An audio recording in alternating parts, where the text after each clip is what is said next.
Hi అండి, అందరికీ నమస్తే. Welcome back to Ashwini kitchen. ఈరోజు గోధుమ రవ్వ లడ్డు చేసుకుందామండి.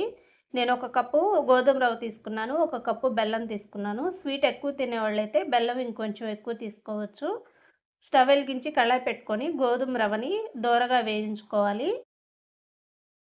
ఈ రవ్వ వేయించుకున్నాక ఒక కప్పు రవ్వకి 3 కప్పులు వాటర్ వేసుకొని గోధుమ రవ్వని ఉడికించాలి. ఈ గోధుమ రవ్వ ఉడుకుతూ ఉంటుంది. ఇప్పుడు మనం బెల్లం కరిగించుకుందామండి. వేరొక కళాయి పెట్టుకొని బెల్లం వేసుకొని కొంచెం వాటర్ వేసుకొని బెల్లాన్ని కరిగించుకోవాలి.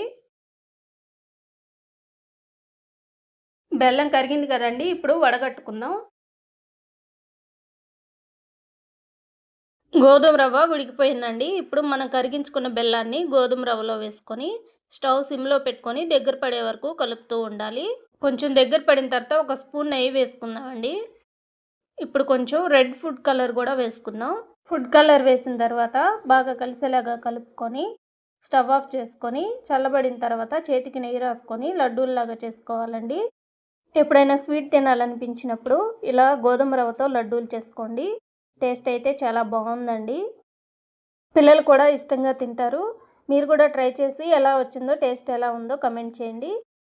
వీడియో నచ్చితే ఒక లైక్ చేయండి. ఛానల్ని సబ్స్క్రైబ్ చేయండి. Thank you for watching.